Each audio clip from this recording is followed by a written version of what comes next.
Welcome to Infinity Learning, where every story, every lesson, and every book opens the door to a wiser, more meaningful life. Have you ever noticed how one small moment, a careless word, or inconsiderate action can completely throw off your whole day? Maybe it was a dismissive tone, an unkind glance, or even something as simple as plans not going your way. Suddenly, you're consumed by irritation, frustration, or even sadness. It's exhausting, isn't it? But here's something powerful to remember. No one has the ability to control how you feel unless you give them that power. Now imagine this. What if you could stay calm, unshaken, no matter what others say or how the day unfolds? What if life's little annoyances didn't rattle you anymore? That's not just wishful thinking. That's a skill, a form of emotional strength anyone can build. In this episode, we're diving into 10 powerful mindset shifts that will help you stop overreacting, release anger, and take back control of your inner world. This isn't about pretending you don't feel hurt. It's about building the awareness and strength to respond with intention, instead of reacting on impulse. Whether you're facing harsh criticism, struggling to set boundaries, or holding on to grudges, you'll learn simple, practical tools to protect your peace and live with quiet confidence. And by the end of this episode, you'll walk away with a calm, focused mindset, ready to meet life's challenges with clarity and grace, ready to let go of the emotional chaos and step into a life of peace. Let's begin. Section 1. Understand that your reactions are your choice. Picture this. You're having a peaceful day. Maybe you're sipping your morning coffee or taking a quiet walk through the park. Then, out of nowhere, someone says something rude, a careless comment, a disrespectful tone, and just like that, your calm disappears. You think, why did they have to ruin my day? But here's the truth. They didn't. You did. Because your emotional response, that's yours to own. Your feelings are valid, but your reactions, they're a choice, a powerful one. The world will always throw things your way. Unexpected delays, difficult people, judgment. But you get to decide how to respond. Think of it like wearing noise-canceling headphones in a noisy city. The honking cars, the chatter, the chaos. It's all still happening. But you don't let it reach you. That's what mastering your reactions feels like. You still see the negativity, but you don't absorb it. You protect your peace.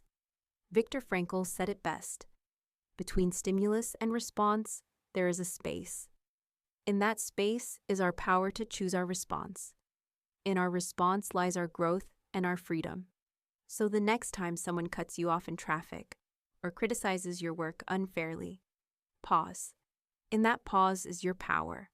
The power to choose calm instead of chaos. To choose wisdom over emotional impulse. Let's try a real-life example. Imagine you're in a meeting and a coworker dismisses your idea without a second thought. It stings. You feel disrespected. But instead of snapping back or shutting down, you take a deep breath. You ask yourself, is this really about me? Or are they projecting their own stress or bias?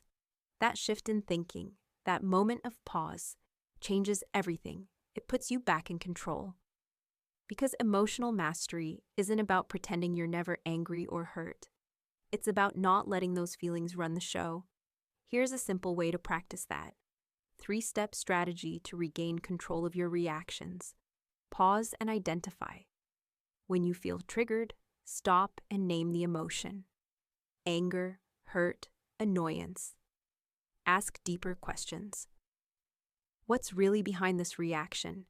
Is it the situation or how I'm interpreting it? Choose your response. Respond in a way that aligns with your long-term peace, not your short-term frustration. Imagine living a life where the rudeness of others, the small inconveniences, no longer hijack your emotional state. That's freedom, and it's yours, whenever you decide to take it back. Section 2. Stop expecting people to behave like you. Let's be honest. Have you ever caught yourself thinking, I would never do that to someone? How could they be so thoughtless? You expect a friend to check in when you're struggling, or a coworker to appreciate your help and return the favor. But they don't, and it stings. Disappointment creeps in, frustration grows. Here's the hard truth. People don't live by your rules. They don't share your values, your instincts, or your emotional language. And expecting them to act like you would? That's like being mad at the rain for falling. It only leads to frustration. Everyone is walking their own path, shaped by their past, beliefs, fears, and priorities. When someone hurts or disappoints you, it often says more about where they are in life than anything about you.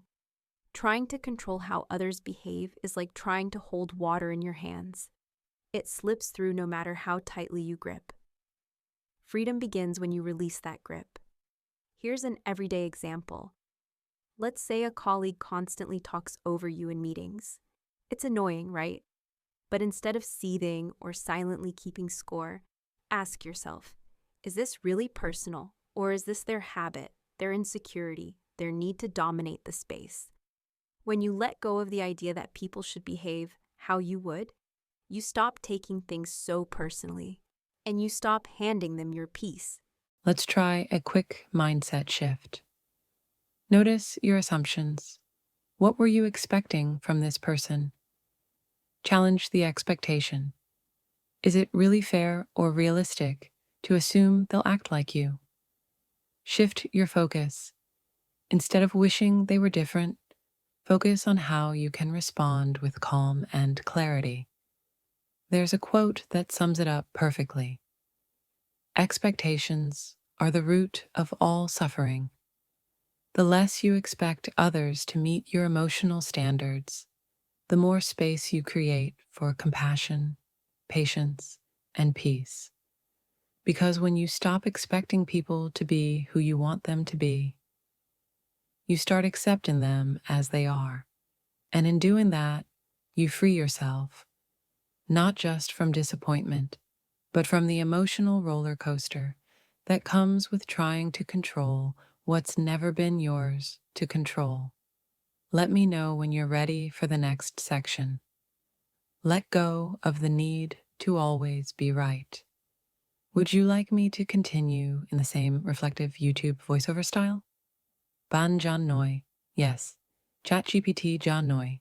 Perfect. Let's keep that calm, grounded, and insightful tone going. Here's the paraphrased version of the next part. Section 3. Let go of the need to always be right.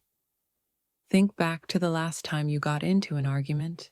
Maybe it was something small, like the best route to take somewhere. Or maybe it was deeper with someone you care about. But in that moment, you felt that rising tension, that urge to prove your point, to be right. We've all been there. There's something strangely satisfying about winning a disagreement, but it often comes at a cost: peace, connection, and emotional energy. Here's the thing no one tells you. Needing to be right all the time is exhausting. It often stems from fear of being misunderstood, overlooked, or seen as weak. But constantly fighting to be right doesn't make you strong. Choosing peace does. Let me ask you this. Would you rather be right, or would you rather be calm? Most of the time, holding on to the need to prove yourself just deepens conflict and pushes people away. But when you let go of that need, something powerful happens. You gain space to listen, to connect, and to protect your peace. Try this next time. When someone says something you disagree with, instead of jumping in to correct them, say, "That's an interesting point. I can see why you'd feel that way." Simple, non-defensive, and it preserves your energy. Here's an example. Your friend insists their way of handling a situation is better. Rather than arguing, you can respond with curiosity instead of combat. You validate their view without abandoning your own. That's emotional maturity. That's strength. And remember, letting go of the need to be right doesn't mean staying silent when something truly matters. It means choosing which battles are worth your energy. A simple practice to help you let go. Pause before reacting. Ask yourself, is this about truth or is it about ego? Seek understanding. Try to understand their perspective without trying to win. Choose your battles. Save your voice for things that truly align with your values. The Taoist philosopher Lao Tzu once said, "He who is attached to his views will never grow. Growth happens when you're not afraid to release control. And peace lives in the space where you no longer feel the need to win every discussion." The next time you feel that urge to prove a point, pause and ask, will this bring peace or just more tension? Because in choosing peace, you gain more than a victory.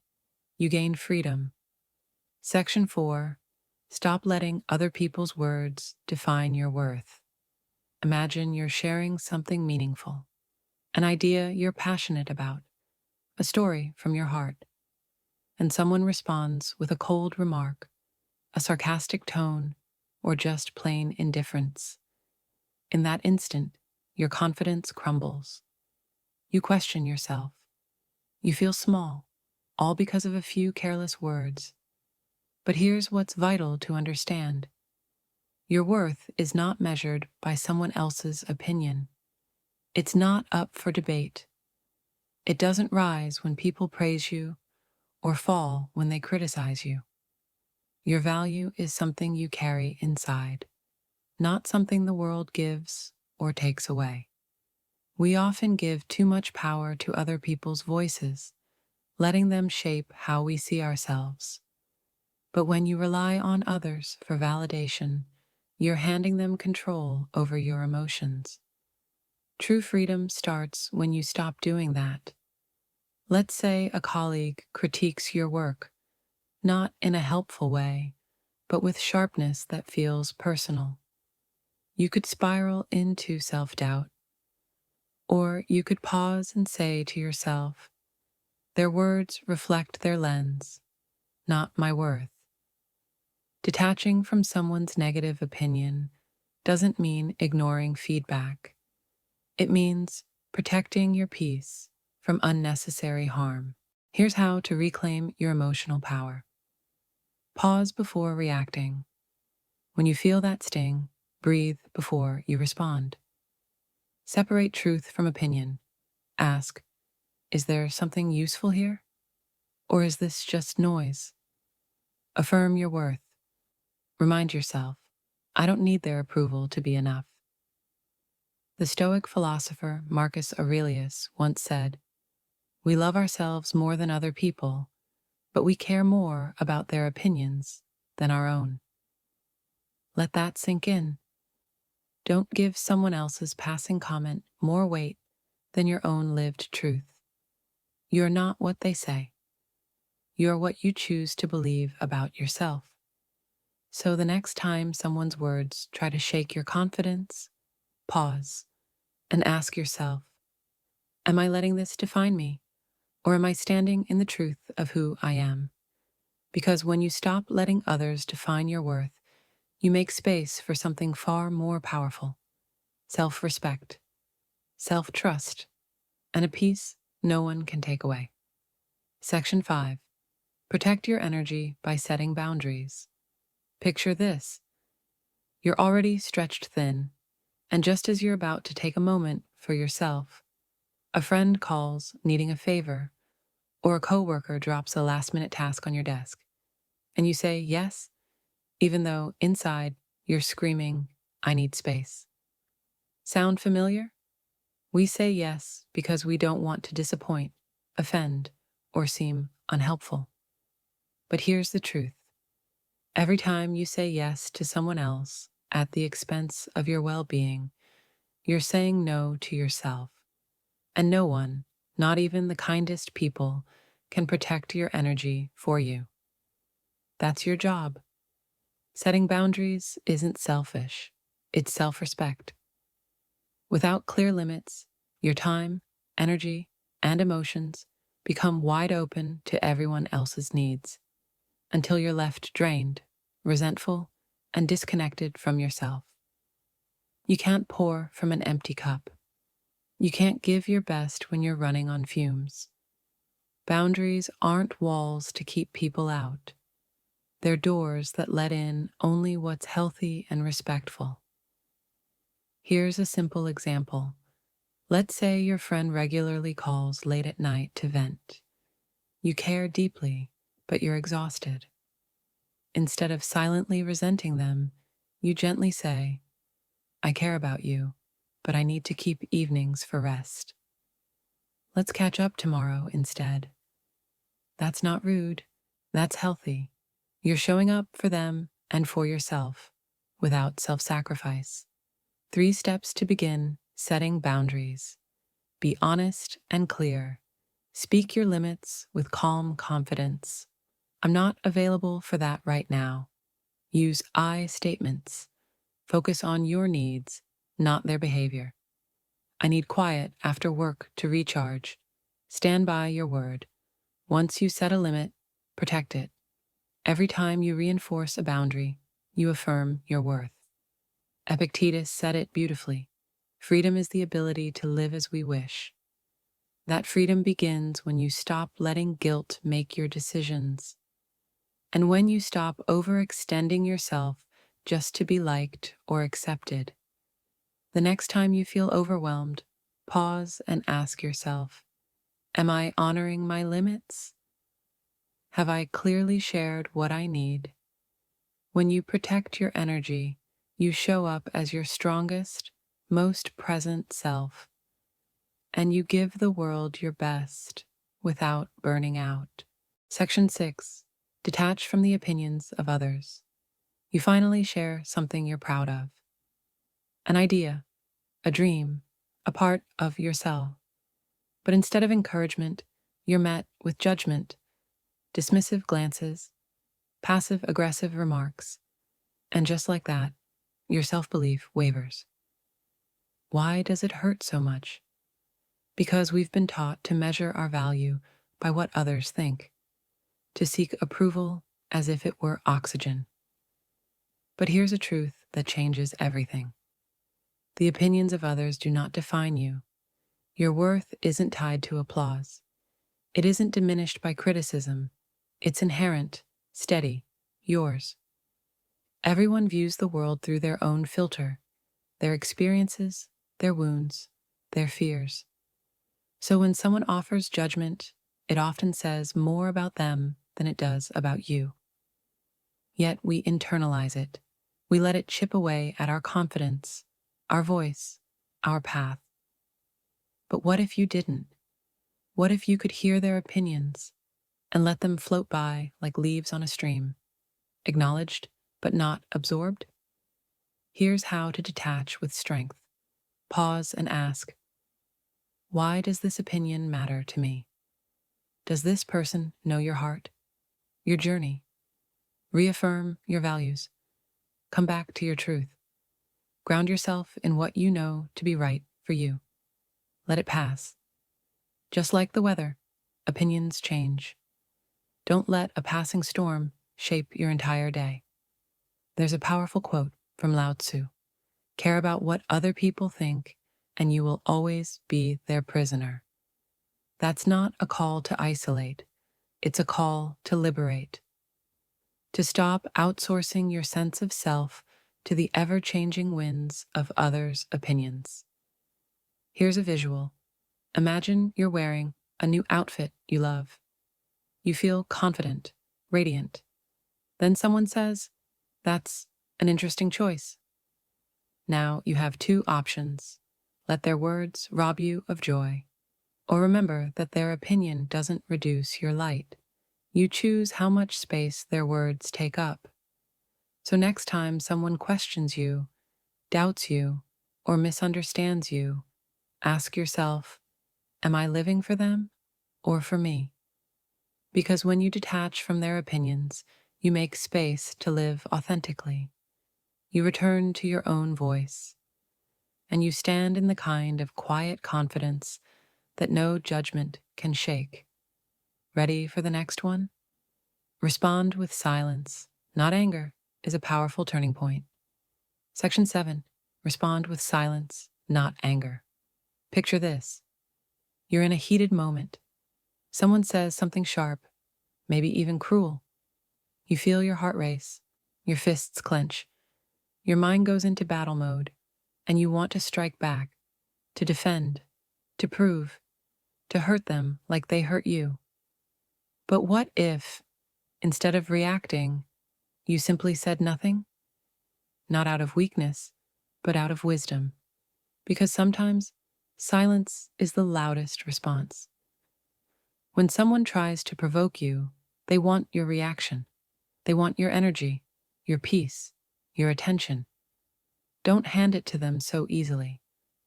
Responding with silence is not avoidance. It's intention. It's choosing calm over chaos, stillness over struggle, clarity over conflict. Why silence is powerful. It gives you space to breathe and process. It protects your peace from being hijacked. And most importantly, it keeps you in control. There's a line from Marcus Aurelius that captures this perfectly. The best answer to anger is silence. Here's an example. You're in a meeting and someone tries to publicly embarrass you. You feel the heat rise, but instead of firing back, you pause. You breathe. You stay silent. That silence, it speaks volumes. It says, your behavior doesn't define me, and I won't lower myself to match it. Practice the power of pause. Breathe before responding. Just one deep breath can create a space wide enough for peace to enter. Listen without defending. Let them finish. Let the storm pass.